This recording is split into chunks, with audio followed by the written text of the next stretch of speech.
बिस्मिल्लाहिर्रहमानिर्रहीम। अल्लाह तबारक ताला के नाम से शुरू जो बड़ा मेहरबान और निहायत रहम करने वाला है। चार ऐसे पुरस्रार आलमीन के जिसमें हर एक इंसान एक मुकर्ररा वक्त तक जिंदगी गुजारता है। इस दुनिया में आने वाला हर एक इंसान अपनी इसी जिंदगी के बारे में जानता है जो जिंदगी वो इस दुनिया में गुजारता है। लेकिन क्या आप जानते हैं कि जब से इंसान की सबसे पहली तख्लीक हुई तब से लेकर क़यामत तक हर एक इंसान बहुत सारी जिंदगियां जीता और मरता है और उसको हर एक जिंदगी एक दुनिया के बाद दूसरी दुनिया में दी जाती है। दोस्तों, आज की इस वीडियो में हम आपको बताएंगे कि हमारी जिंदगी की शुरुआत कब से हुई और हमें कब तख्लीक किया गया और इस दुनिया में आने से पहले हम कौन से आलम में जिंदगी गुजार कर आए हैं और इस दुनिया के बाद हम किस दुनिया में जाकर अपनी बाकी जिंदगियां गुजारेंगे। और क्या आप जानते हैं कि क़यामत तक आने वाले हर एक इंसान ने अल्लाह तबारक ताला की ज़ात का दीदार कब और कैसे किया और अल्लाह तबारक ताला की ज़ात से हम कलाम होकर उसकी वैदानियत का इकरार कब और कैसे किया। दोस्तों, इन तमाम तर सवालात के जवाबात कुरान और हदीस की रोशनी में आज की इस वीडियो में हम आपको बताएंगे। लिहाजा आपसे गुजारिश है कि हमारी इस वीडियो को एंड तक जरूर देखिएगा। प्यारे दोस्तों, अल्लाह तबारक ताला के तमाम मखलूकात में से इंसान वो पहली मखलूक है कि जिसको अल्लाह तबारक ताला ने अपनी खिलाफत का शर्फ बख्शा और अपनी खिलाफत के मनसब पर फाइज फरमाया।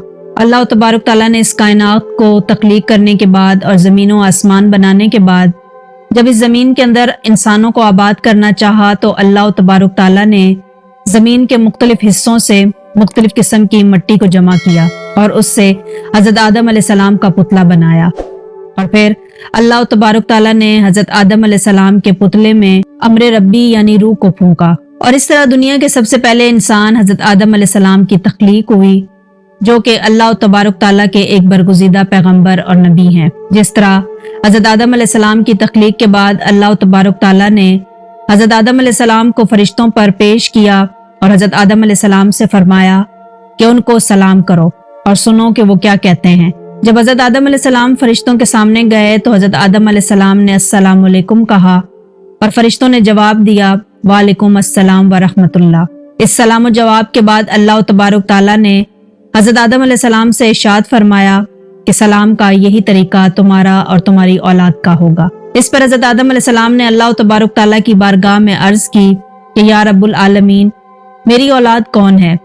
उस वक्त अल्लाह तबारक ताला ने अपना दस्ते कुदरत हज़रत आदम अलैहिस्सलाम की पुश्त पर फेरा तो हज़रत आदम अलैहिस्सलाम के जिस्म मुबारक से इन तमाम तर इंसानों की रूह निकलना शुरू हो गई जो क़यामत तक इस दुनिया में आएंगे। उस वक्त तमाम इंसान जिस्म के बगैर सिर्फ एक रूह की शक्ल में थे और ये क़यामत तक आने वाले तमाम इंसानों की सबसे पहली तख्लीक और सबसे पहली दुनिया थी। इस तरह जब क़यामत तक आने वाले तमाम इंसानों की रूहें एक मकाम पर जमा हो गई तो उस वक्त अल्लाह तबारक ताला ने उन तमाम रूहों को अकल और शऊर अता फरमाया और उनके सामने अपनी वैदानियत के दलाइल पेश करते हुए अल्लाह तबारक ताला उनसे हम कलाम हुए।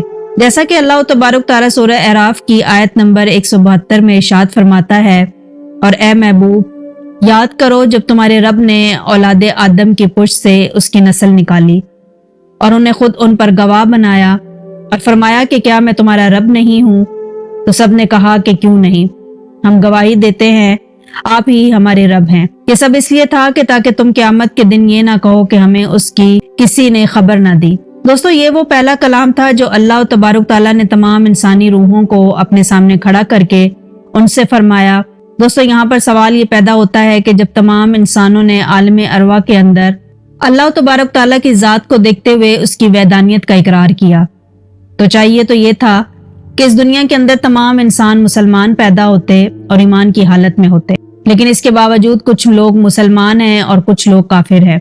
इसकी क्या वजह है? तो इसके बारे में उलमा कराम इरशाद फरमाते हैं कि जब आलम अरवा के अंदर अल्लाह तबारक ताला ने तमाम इंसानों से कलाम फरमाया और उनसे अहद लिया तो उस वक्त बाज रूहें ऐसी थी कि जिन्होंने दिलो जान से अल्लाह तबारक ताला की वैदानियत का इकरार किया और अल्लाह तबारक ताला की ज़ात पर ईमान लेकर आए, और बाज रूहें ऐसी थी कि जिन्होंने सिर्फ ज़बान से इस बात का इकरार किया लेकिन दिल से अल्लाह तबारक ताला की वैदानियत को ना माना।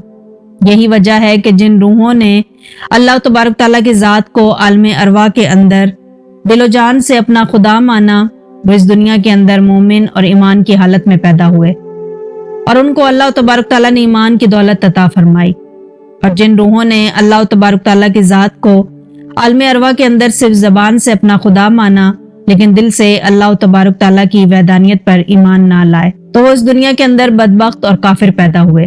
پیارے دوستو، اس کائنات کے اندر 4 ایسے عالم ہیں کہ جن سے ہوتا ہوا انسان اپنے اختتام کو پہنچتا ہے۔ ان میں سے سب سے پہلا عالم ارواح ہے جس کا ذکر ہم نے کیا۔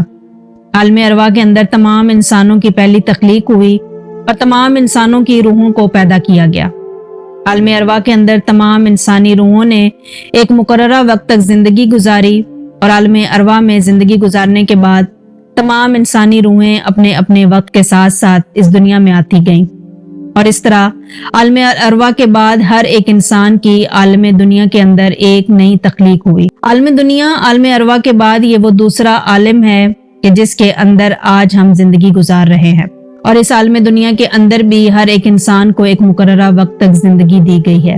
اس زندگی کے پورا ہونے کے بعد ہر ایک انسان نے اللہ تبارک تعالیٰ کے حکم کے مطابق موت کا مزہ چکھنا ہے اور اس دنیا کو چھوڑ کر ایک نئی دنیا اور نئے عالم میں چلے جانا ہے۔ دوستو، اس دنیا کو چھوڑ کر مرنے کے بعد انسان جس عالم میں جاتا ہے اس کو عالم برزخ کہتے ہیں۔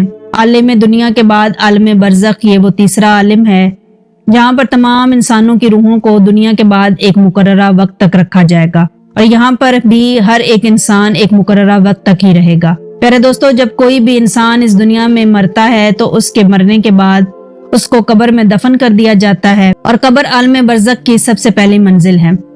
اس طرح ہر ایک انسان عالم ارواح کے بعد اس دنیا میں آتا ہے اور اس دنیا میں زندگی گزارنے کے بعد وہ مر جاتا ہے، اور مرنے کے بعد وہ عالم برزخ میں چلا جاتا ہے۔ پیارے دوستو، اس طرح عالم ارواح میں پیدا ہونے والے تمام انسان قیامت تک اس دنیا میں آئیں گے اور اپنی زندگی گزاریں گے۔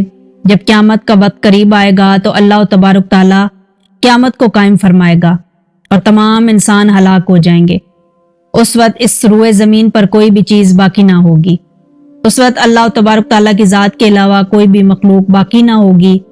اس وقت اللہ تبارک تعالیٰ ارشاد فرمائے گا کہ کون ہے آج کے جس کے میرے علاوہ بادشاہی ہے، اور کہاں گئے دنیا کے جبار اور متکبر لوگ۔ قیامت کے قائم ہونے کے بعد ایک لمبا عرصہ سناٹے میں گزر جائے گا۔ اس وقت تمام انسان مر چکے ہوں گے اور تمام انسان عالم برزخ میں ہوں گے۔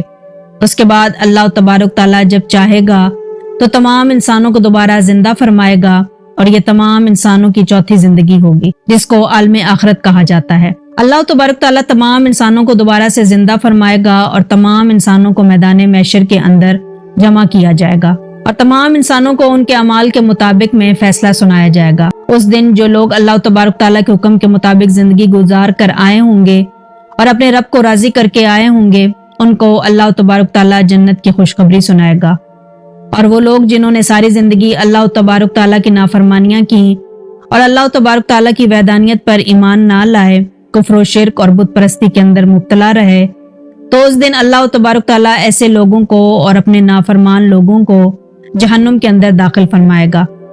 اس کے بعد موت کو ایک مینڈے کی شکل میں لایا جائے گا اور جنت اور جہنم کے درمیان ذبح کر دیا جائے گا۔ اس کے بعد جہنمی ہمیشہ ہمیشہ کے لیے جہنمی ہوں گے اور جنتی ہمیشہ ہمیشہ کے لیے جنتی ہوں گے، اور یہ عالم آخرت تمام انسانوں کا آخری عالم اور آخری دنیا ہوگی۔ اس کے بعد کسی کو موت نہ آئے گی۔ خوش نصیب ہوں گے وہ لوگ جنہوں نے اللہ تبارک تعالیٰ کی رضا کو حاصل کر لیا اور جنت کے مستحق قرار پائے، اور بد نصیب ہوں گے وہ لوگ جنہوں نے اللہ تبارک تعالیٰ کی ناراضگی کو حاصل کیا اور جہنمی بن گئے۔